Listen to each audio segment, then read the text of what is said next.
Your Excellency, Director General for Culture and Antiquities at Bahrain Authority for Culture and Antiquities, Sheikh Hala bint Mohammed Al Khalifa, dignitaries, distinguished guests, members of media, ladies and gentlemen. It's with great pleasure that we welcome you to the first of its kind Pearl Symposium, bringing to you Pearl experts from all over the world. As some of you have witnessed this morning during the Pearling Pass tour, pearls are a very important part of Bahrain's history and culture. With over 4,000 years of pearling history, Bahrain's pearls remain to be internationally recognized for their beauty, brilliance, and purity. It's the kingdom's national treasure that should be preserved and protected. Please allow me now to introduce to you Ms. Noora, Jamsheer, CEO of Bahrain Institute of Pearls and Gemstones, DANAT, to deliver her opening remarks.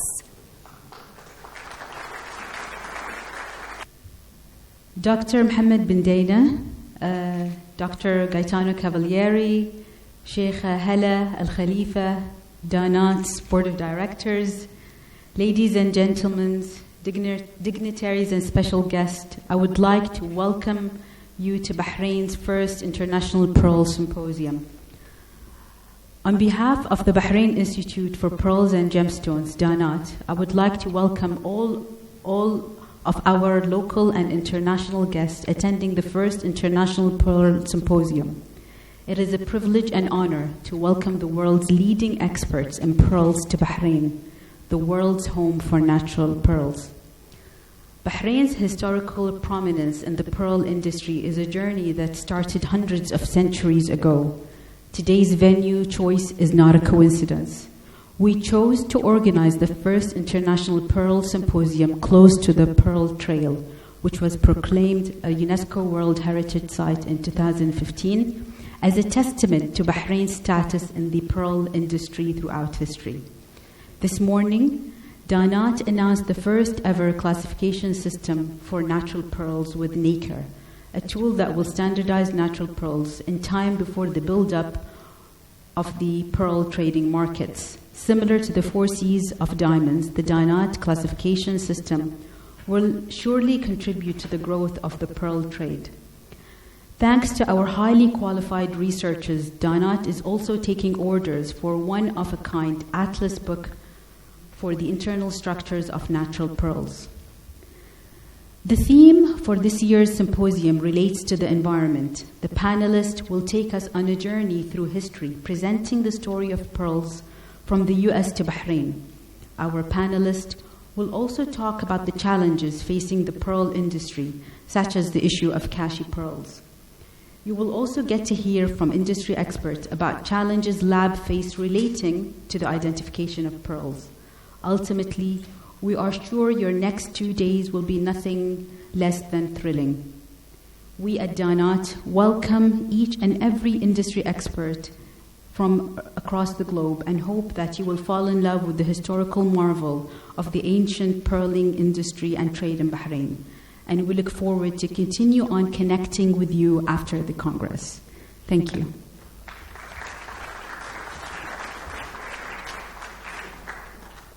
Thank you, Ms. Noora. Now allow me to welcome Dr. Gaetano Cavalieri, President of CIBJO, for his opening remarks. Thank you very much. Your Excellencies, fellow Presidents, the Board of Directors of DANAT, friends and colleagues, ladies and gentlemen.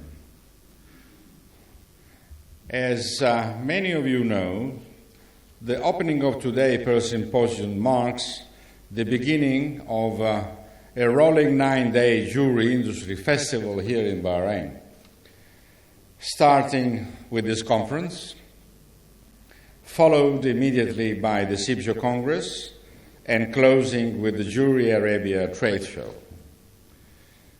During the second event, especially the CIBJO Congress, you will hearing a great deal from me. So today I will try to be brief. The American humorist George Burns once said, "The secret of a good sermon is to have a good beginning and a good ending, and to have the two as close together as possible. I will do my best. It would be remiss of me not to begin by paying tribute to DANAT, which in so many respects is the reason that we all are here today. This, notwithstanding the fact that there is likely no other country with as long and as illustrious and purling history as Bahrain. Ken Scarrett, DANAT former CEO. Ken, where are you? Oh, there. Made the original connection. Today, President of the CIBJO Pearl Commission, he and I have known each other most probably longer than either one of us would like to admit, meaning 2 or 3 months, more or less. I had heard from him about how the Pearl and Gemstone Laboratory and Research Facility was being transformed here in Bahrain, following the DANAT establishment, but I did not probably realize what was being created before visiting the Kingdom of Bahrain in April 2018. For those of you who have not yet seen DANAT laboratories at the World Trade Center, I strongly recommend that you do so. This is a country with an ancient history in business, but in 2019, it is about as cutting edge and forward-looking as one could imagine. I met Yasser al-Sharifi when was here in April last year, and have had the privilege of getting to know him and hearing of his plans for DANAT and the Bahraini Pearl Center. These are exciting times, and the symposium over the next 2 days will provide a taste of what's in store for us. We have been working closely with Noora, Ken's successor at DANAT, and other members, its talented staff, over the past 6 months, and have been greatly impressed by their commitment and professionalism. Congratulations to you all. I don't think, do you mind if I leave this? May I move this? No, I cannot. Okay, no problem. I cannot see. I have an angle here that is blind. I do not think that we should underestimate and estimate the fact that the keynote address in this opening section is being delivered by a very special person to me. I met him when I was here, and I'm talking about Dr. Mohammed bin Daina. Thank you very much. Who is not a Pearl expert, but rather Chief Executive of Bahrain Supreme Council of the Environment. And Your Excellency, let me open a little bracket. Nothing more than the environment today is a priority of the agenda of the leaders of the world. And you are very well aware what we are talking about. And on the other side, unfortunately, not all the leaders are behaving in that kind of direction. Maybe we can send a letter to all these people reminding them that we live in one world. Very good. But just as I told you briefly, I have informed the head of Global Compact, Lisa Kingo, our good friend, about what we discussed during our last meeting when I was privileged to visit this wonderful country. So thank you very much for that. As I was saying, I met Dr. bin Daina in his office last November when I was here during a planning trip for the CIBJO Congress. At the time, we discussed CIBJO's long-held position that a significant part of the unique selling proposition of jewelry, and pearl jewelry in particular, is that they promote sustainability, social as well as environmental. What we need to strive for is that when a consumer purchases an item of fine jewelry, they should feel that they are contributing in some way of the world in which we live. This morning during the press conference I was talking about the essence and how lucky we are to enjoy the miracle of nature, which is a natural pearl, and all the effects and sensation and feeling that are a natural pearl bringing with its soul and essence to the people that receive a natural pearl as a gift. And not only. 2 decades ago, the very idea that we would draw a connection between jewelry and social and environmental sustainability would have seemed ridiculous. But that is no longer the case. However, even today, for us to be able to make such a claim, we need to earn it. With most precious jewelry components, including diamonds, colored gemstones, and noble metals, we define sustainability in a social and economic terms inasmuch as they have the capacity to provide ongoing opportunities at the grassroots level in the countries where they are mined and processed. These minerals are not sustainable from an environment perspective, since once they are removed from the heart, they will not grow back again. That's not to say that we are unconcerned about environmental issues and extractive industries, but where our approach has been to urge that companies do all that is necessary to mitigate any harmful effect to the environment, and then to restore the natural habitat once a mineral deposit has been depleted. But the situation is different in a marine environment, where biogenic materials such as pearls are conserved.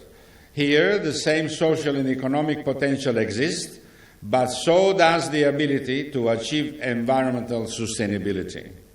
Indeed, as we point out, in the pearl industry, not only environmental sustainability achievable from a management perspective, it is also a desirable objective from a business perspective.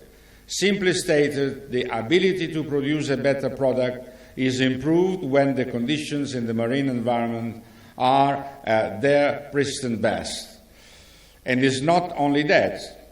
If we do all that we can to ensure that a healthy marine environment is maintained and biodiversity is protected, not only are creating conditions by which higher quality pearls will be created, such as specifically the natural pearls, but we also are enhancing the ocean role as a carbon sink, thereby helping neutralize that greenhouse gases that are responsible for global warming. And that, ladies and gentlemen, is why I'm heartened that an environment expert like Dr. Daina is delivering the keynote address today. It says something about our industry and about our sense of responsibility. Our natural environment lies at the very core of what we do in the jewelry industry. Our basic materials are produced by the heart through geological and biological processes. We fashion them to create objects of art, but in essence, all of we do is to celebrate the nature. We thus have a duty to protect it, just as we have a duty to protect our membership and stakeholders, our consumers, and all their dependents. This is not simply a business responsibility. It is a human responsibility and a responsibility that we all have as inhabitants of this planet. Such statements may seem self-evident, but they need to be said in the times in which we live. The threat of climate change and global warming are becoming more immediate, with ever more frequent super hurricanes, typhoons, and cyclones. which I know some of you are experienced firsthand, devastating drought and fire, a melting ice cap and rising sea level, which I am sure is a concern in an island state such as Bahrain. Through our special relationship with the United Nations, CIBJO is strongly committed to the Sustainable Development Goals and promoting action that will advance them throughout the jewelry industry. We endorse each and every one of them, but in particular Goal 12, which calls for responsible consumption and production, Goal 13, which calls the climate change action, Goal 14, which calls for the defense of life underwater, and Goal 15, which calls for the defense of life on land. They all are interconnected. Our promotion of the Sustainable Development Goals is not just aspirational. We are taking action as well. In 2014, through the leadership of our Marketing Education Commission, CIBJO launched the Jewelry Industry Greenhouse Gas Measurement Initiative to help companies within our sector understand their environmental impact by measuring their carbon footprint and then neutralizing it through the purchase of offsetting carbon credits. This year, CIBJO Congress, like every one before it since 2015, will be carbon neutral. Of critical importance is the pursuit of knowledge so that we may better understand the delicate balance between the health of a biosphere and actions that we take as an industry. We have to get this right. This is why this Pearl Symposium is so important, and why are delighted that environmental issues are taken so prominent and a part on its agenda. I wish you 2 very productive days of learning and discussion, and hope to have all of you during the CIBJO Congress, for which pre-Congress meetings started the 4th season on November 16, and the Congress itself officially begin on November 18. Ladies and gentlemen, thank you very much for your attention.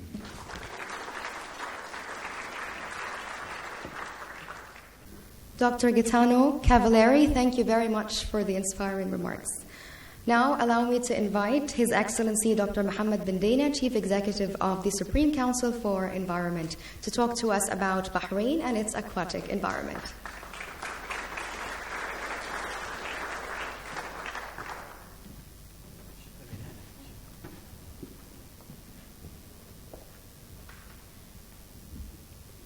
Assalamu alaikum wa rahmatullahi wa barakatuh. Bismillah ar-Rahman ar-Rahim.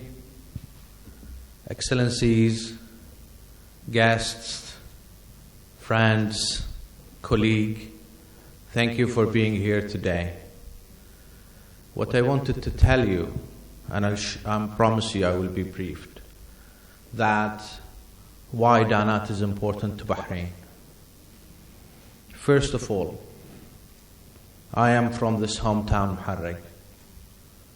My grandparents, or my grandfather, was a diver himself. They used to travel for months, 2 times a year, to do pearl diving. And then, you know, at that days, nobody can tell you if this is a good pearl, bad pearl, how much it's worth. Our grandparents lost their lives fishing for pearls, but nobody told them if this is a fair price, is it a good pearl, is this location right, they should go to another location or not. Now we can. The technology developed, we have a fantastic lab called DANAT that can do testing for the pearls. This is not the whole story. The whole story is within the vision of 2030 and diversifying our own economy.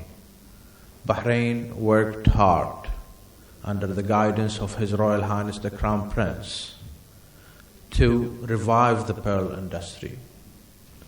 We've done a lot of meetings with the stakeholders, the jewelry shops, the fishermen, the environmentalists, and then Sheikh May, God bless her, decided to list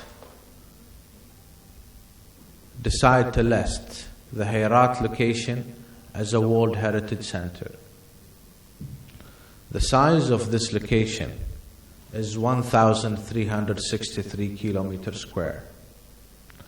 And this is double the size of the land we're living in. But it was the main location for pearls. What happened under the guidance of Her Royal Highness, we developed a full project that is ecosystem, that is tourism, and that helps people in Bahrain to create jobs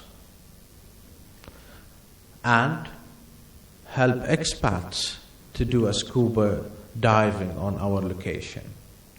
The Supreme Council for Environment, chaired by His Highness Sheikh Abdullah bin Hamad, has signed a decree that this location with this site is a protected area.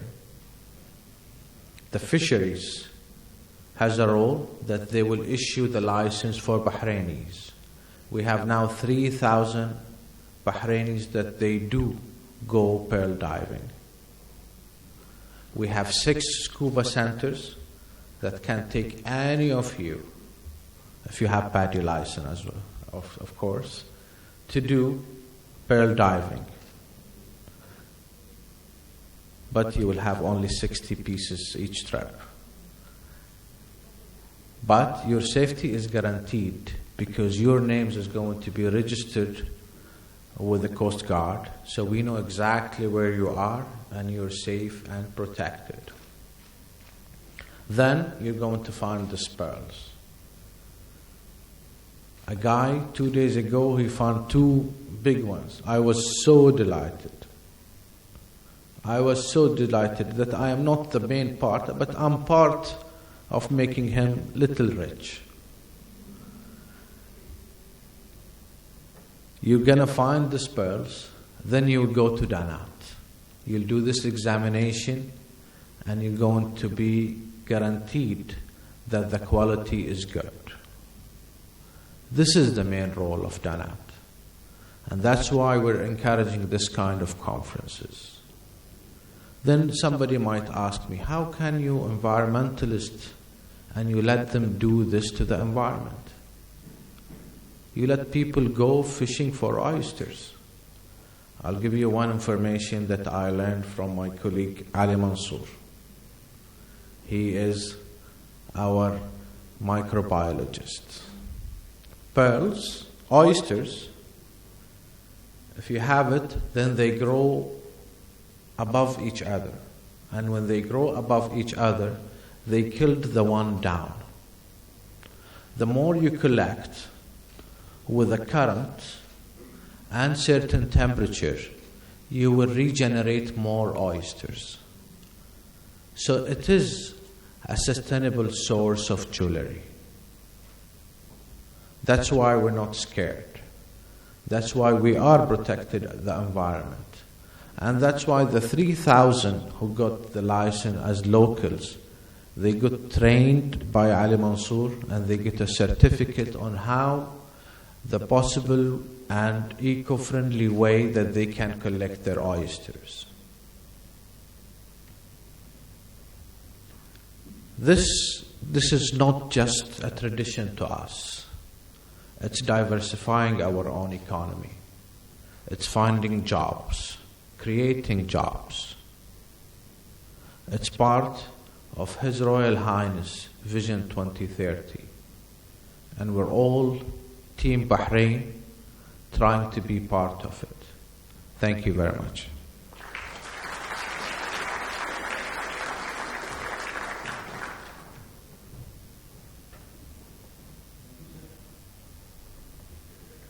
Thank you very much, Your Excellency. We now have a coffee break until 3:30 p.m.